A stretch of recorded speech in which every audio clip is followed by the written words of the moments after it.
All right, get ready for this because we are about to dive into one of the most bizarre and, honestly, fascinating connections I have ever come across. We're going to pull on a single thread that weaves its way through ancient spirituality, hard genealogical data, and some seriously sharp modern satire. It's a story all about two names, Lucero and Jesus, and how they seem to find each other in the most unbelievable corners of our culture. I mean, it sounds like the setup to some impossible joke, doesn't it? A sacred spirit from an Afro-Cuban religion, a statistical fact from marriage records, and a totally fictional politician who makes a mockery of power? How on earth could those three things possibly be connected? Well, that's the mystery we're going to unravel right now. And here's the thing. The first clue isn't buried in some ancient scroll or a complex philosophical text. Nope. It's just sitting there, hiding in plain sight, in the data, in the family trees and marriage licenses of thousands and thousands of real people. It's a simple, strange little fact that just blows this whole thing wide open. And here it is. Just look at this. According to ancestry records, for people with the first name Lucero, the single most common name for their spouse is Jesus. Yeah, you're reading that right. Let that sink in for a second. This isn't a story. This is a real-world statistical pattern. So the question becomes, what is it about these two names? What makes them drawn to each other? Not just in the data, but on a much deeper, symbolic level. Okay, so to really understand this pairing, we have to start with the first name in our puzzle, Lucero. And trust me, its meaning goes so much deeper than you might think, starting with the spiritual traditions of the Afro-Cuban religion of Palo Monte. So, in Palo Monte, Lucero Mundo isn't just a spirit, he's foundational. He's the gatekeeper, the one you have to talk to first. He's the guardian, sometimes a trickster, the divine messenger who literally stands at the crossroads of life and controls which paths are open to you. He's the opener of all doors, and without his permission, nothing else can happen. And this isn't just folklore, it's grounded in serious historical scholarship. Academics see Lucero Mundo, who, by the way, is related to other figures like E.S.U in the Yoruba religion, as a truly pivotal figure in the entire history of the Black Atlantic.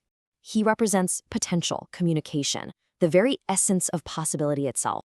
So you have all this spiritual significance, but the name itself carries its own incredible power. In Spanish, Lucero literally means light, or even more specifically, the morning star. You know, that brilliant point of light, the planet Venus, that shows up right before the dawn. It's a symbol of guidance, of hope, and of brand new beginnings. And this is where it gets really interesting, because this brings up a profound duality at the heart of the name. The term morning star or lightbringer has another, much more famous association, right? The Latin word for lightbringer is Lucifer. Before it became the name for the devil, it just meant the morning star. So this gives the name Lucero this built-in tension. Is it a guiding light, or is it a deceptive brilliance? Is it about illumination, or is it a rebellious spirit? This complexity is absolutely key. Now, let's see what happens when we look at the other side of this data-driven pairing, Jesus.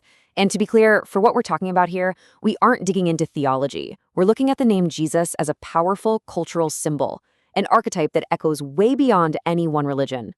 You know, in our collective imagination, the figure of Jesus really embodies these huge ideas. It stands for the ultimate act of sacrifice to bring about salvation. It's a promise of redemption, a direct line to the divine. It's a symbol of this profound, selfless love that acts as a kind of model for all of humanity. This quote from a religious discussion forum just nails the emotional core of that archetype perfectly. It's the story of ultimate sacrifice, right? Of enduring unimaginable suffering just to prove a point about love. This idea of a savior figure who is willing to give up everything is the powerful counterpart to our lightbringer. Okay, so we have a spiritual lightbringer and a cultural savior archetype, and they're paired together in real-world data. That's already a pretty wild connection. But then it gets weirder. The exact same pairing pops up in a completely modern, totally different context, a work of biting political satire. So get this. This manuscript imagines a near-future America that's so broken, so addicted to spectacle, that it actually elects a president named Ishu Jesus. He's not a religious figure. He's a master showman, a total charlatan who uses chaos and confusion as a political tool. He's the ultimate parody of a savior. And what's the engine that pushes this messiah of madness into power? A media empire called, you guessed it, Lucero TV. The satire explicitly connects the light-bringer, Lucero, with the savior figure, Jesus.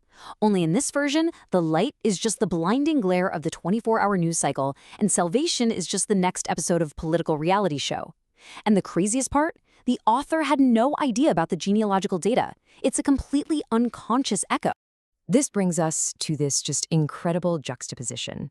You have the sacred Lucero Mundo, the master of the crossroads, the guide. And then, in the satire, his name becomes the platform for this profane, chaotic spectacle. A powerful spirit who opens paths is twisted into a media network that curates stupidity. It's just an incredible symbolic journey from the sacred to the profane. So now we have all the pieces on the table, the spirit, the data, and the satire. Let's put them all together and see the full picture that's been emerging this whole time, this strange, modern myth that seems to be writing itself. And here it is laid out perfectly. This is the convergence. In three totally separate areas, the sacred world of spirituality, the objective world of data, and the imaginative world of satire, the exact same pairing appears. Lucero, the lightbringer and the guide, is somehow cosmically linked to Jesus, the figure of salvation and spectacle. And this is what's so compelling. It's not one thing referencing another. It feels more like different parts of our culture are all tapping into the same deep archetypal story.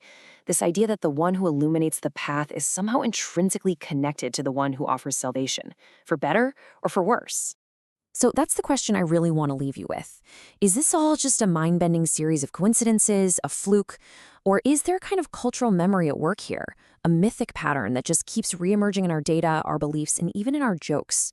It suggests that maybe the stories we think are ancient are still unfolding all around us.